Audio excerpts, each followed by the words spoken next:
इंतखाबी अमल का पहला राउंड मुकम्मल। कागजात नामजदगी जमा कराने का वक्त खत्म। उम्मीदवारों की जांच पड़ताल कल से शुरू होगी। बड़े बड़े सियासी पहलवान इंतखाबी दंगल में उतर गए। मुल्क भर से उम्मीदवारों ने कागजात नामजदगी जमा करा दिए। मखसूस नशिस्तों पर भी कागजात नामजदगी जमा। बिलावल भुट्टो अपनी वालिदा बेनजीर भुट्टो के हल्के से इलेक्शन लड़ेंगे। NA 196 शहदाद कोर्ट से कागजात जमा करा दिए। खालिद मकबूल सिद्दीकी 3 हल्कों से किस्मत आजमाएंगे। मरियम नवाज ने सरगोदा के हल्का PP 80 से कागजात नामजदगी जमा करा दिए। शाह महमूद कुरैशी NA 150 से मैदान में उतरेंगे। मेहर बानो कुरैशी NA 151 और जैन कुरैशी PP 218 से इंतखाबात लड़ेंगे। जहांगीर तरीन का 3 हल्कों से इलेक्शन लड़ने का फैसला। NA 155, NA 149 और PP 227 से कागजात जमा करा दिए।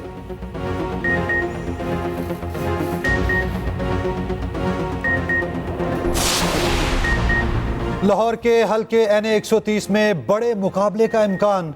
नवाज शरीफ और यास्मीन राशिद आमने सामने। दोनों के कागजात नामजदगी जमा करा दिए गए। कायद नून लीग को 26 दिसंबर को स्क्रूटनी के लिए बुला लिया गया। हल्के से पीपल्स पार्टी, जमात इस्लामी और अवामी तहरीक के उम्मीदवार भी मद्दे मुकाबिल। 10 आज़ाद उम्मीदवार भी किस्मत आजमाएंगे।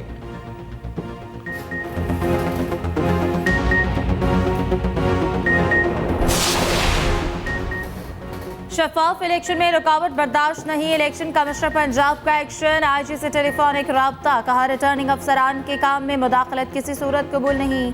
IG पंजाब की सूबा इलेक्शन कमिश्नर को ताउन की यकीन दहानी। कहा तमाम RPOs को हिदायत जारी कर दी।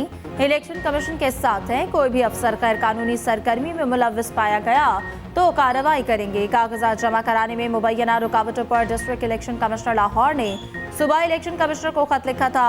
कहा पुलिस और कानून नाफिज करने वाले इदारे काम में रुकावट डाल रहे हैं।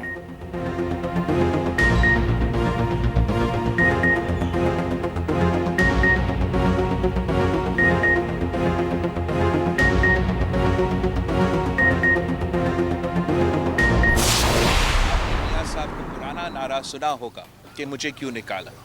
इस इलेक्शन में मेरा ख्याल में मियाँ साहब का नारा होगा कि मुझे क्यों बुलाया। हर एक साइफर जो आता है उसका बहुत महदूद, बहुत चंद कॉपीज बनाए जाते हैं। जो साइफर इमरान खान साहब को बहैसियत एक वज़ीर आज़म उसके पास किया था उसका हमारा कोई रिकॉर्ड नहीं है।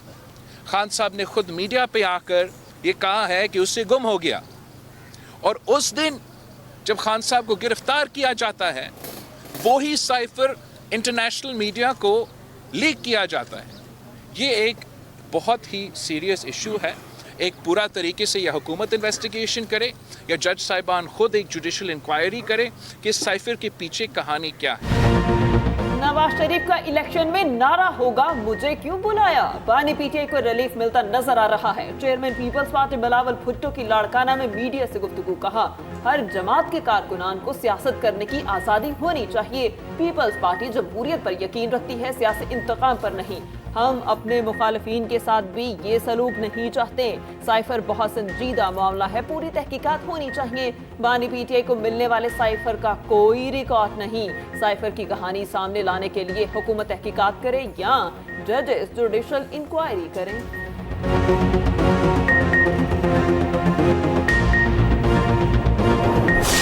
1977 के वो वाहिद इलेक्शन थे जिसको मुकम्मल तौर पर पूरी कौम ने रिजेक्ट कर दिया था, और आज जो इंतखाबात हम करवा रहे हैं वो भी उसी की ममासलत नजर आ रहे हैं। तो हकीकत तो मैंने ये बात कही भी है, ये तो वैसे ही है कि मतलब वोट से जंग शुरू की जा रही है। मियाँ साहब तो वोट को इज्जत दो के नारे पे निकले थे।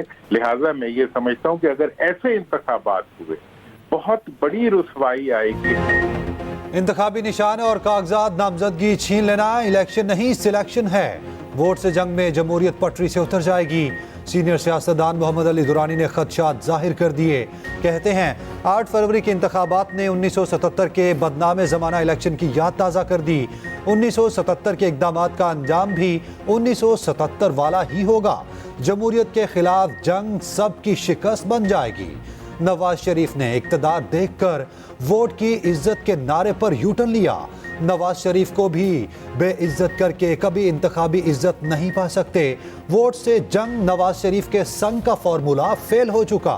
इस तरह के इंतखाबात का सबसे बड़ा नुकसान नवाज शरीफ को होगा, अदलिया मुल्क को 1977 के हालात और अंजाम से बचाने में। आम इंतखाबात के लिए गुजरावाला में सियासी बहार, 1190 उम्मीदवारों ने कागजात हासिल कर लिए। कौमी असम्बली के लिए 350 उम्मीदवार मद्दे मुकाबिल। खुर्रम दस्तगीर एन ने 78 से कागजात जमा करा दिए। मीडिया से गुफ्तगू में खुर्रम दस्तगीर बोले कि 9 मई को पीटीआई ने लेवल प्लेइंग फील्ड को खुद आग लगाई। तहरीक इंसाफ ने अपने आप को खुद जख्म लगाए। हर गुजरते दिन के साथ इंतखाबात का इनेकाद यकीनी होता जा रहा है। हर इलेक्शन पर मेला लगने की तवक्को नहीं कर सकते।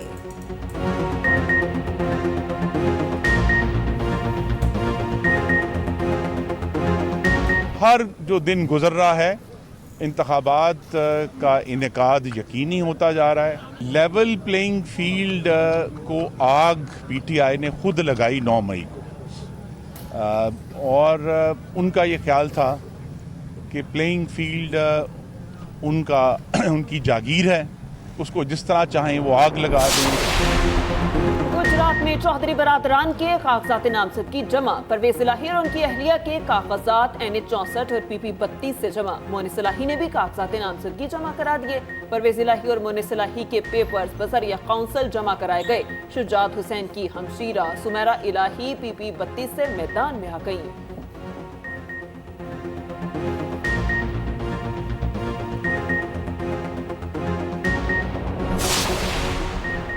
रावलपिंडी में जोर का जोड़, बड़े सियासी पहलवान मैदान में आ गए। साबिक वफाकी वज़रा और अरकान असम्बली एक दूसरे के मद्दे मुकाबिल। NH 57 से शेख रशीद और बैरिस्टर दानियाल आमने सामने। NH 56 से शेख रशीद और हनीफ अब्बासी में मुकाबला। NH 53 से चौधरी निसार और गुलाम सरवर खान के दरमियान कांटेदार मुकाबला होगा। रावलपिंडी के चारों हलकों में 4 बहन भाई भी उम्मीदवार। चारों उम्मीदवार वकील हैं। बड़े सियासी बुर्ज गिराने के लिए पुरज़्म। सुप्रीम कोर्ट के जजेस के सोशल मीडिया पर किरदार कशी मुहिम में सियासी जमात से जुड़े अकाउंट्स मुलविस निकले। जजेस की बेगमात को एयरपोर्ट्स पर ट्रैकिंग से मुस्तस्ना करार देने के पुराने खत को मनसूबाबंदी से इस्तेमाल किया गया। सोशल मीडिया पर अदलिया, जजेस और उनकी फैमिली से मुतालिक हत्याकामेज मुहिम चलाई गई। 12 अक्टूबर का मुरासला 16 दिसंबर को सबसे पहले सियासी जमात से वाबस्ता जेबी अकाउंट से पोस्ट किया गया। इस अकाउंट से बानी पीटीआई के मुकदमात पर जजेस और अदलिया को तनकीद का निशाना बनाया जाता रहा। चंद टीवी चैनल्स पर चलाई गई खबरों के स्क्रीनशॉट शेयर करके मजमूम मकसद को आगे बढ़ाया गया। सुप्रीम कोर्ट की जानिब से जारी वजाहत से प्रोपेगेंडा काउंटर किया गया।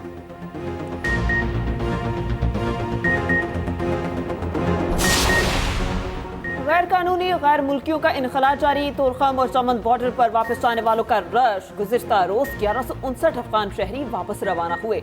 54 गाड़ियों पर 86 खानदान वापस चले गए। मजमूई तादाद 4,46,000 से जायद हो गई।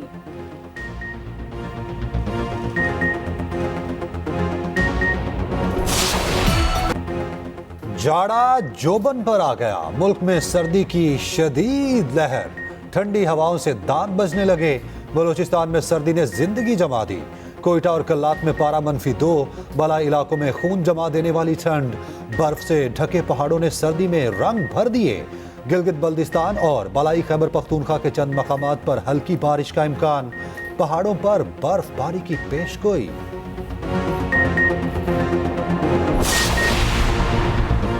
सियासत में आने का नहीं, वापस जाने का इरादा है। निगरान वज़ीर आला पंजाब मोहसिन नकवी की मीडिया से गुफ्तगू। कहा, वज़ीर आला ऑफिस का खर्चा खुद उठा रहा हूँ। मुझ समेत मेरे वज़रा और मुशीर तनख्वाहें नहीं लेते। हराम खाने वालों पर लानत भेजता।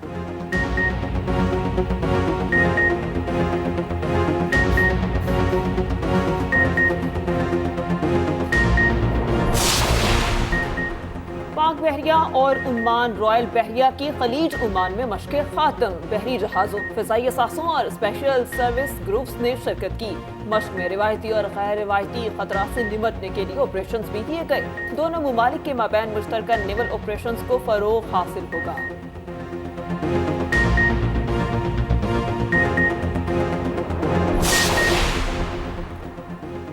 इंग्लिश प्रीमियर लीग में वेस्ट हैम ने बड़ा अपसेट कर दिया। मैनचेस्टर यूनाइटेड को 2-0 से हरा दिया। टॉटनहम ने एवर्टन को शिकस्त दी। 1 के मुकाबले में 2 गोल दाग दिए। लिवरपूल और आर्सेनल के दरमियान दिलचस्प मैच 1-1 गोल से बराबर रहा।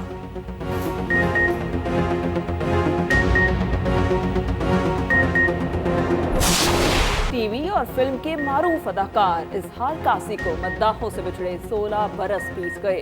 मुतादिद सुपरहिट ड्रामों में अदाकारी के जौहर दिखाए, 90 के करीब फिल्मों में काम किया, कई अवार्ड से नवाजा गया।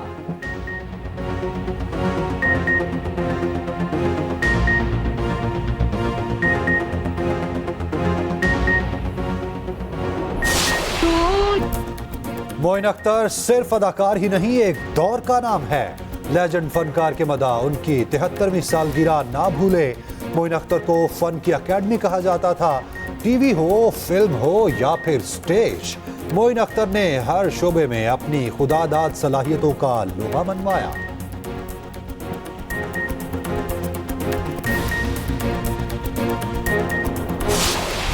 और क्रिसमस की तैयारियां आखिरी मराहल में दाखिल, दुनिया भर सजावट जारी। फ्रांस का आईफिल टावर और बरतानिया की मार्केट्स रोशन हो गई। दुनिया भर के स्टोर्स पर सेल जारी। अमेरिकी शहरों में चहल पहल बढ़ गई।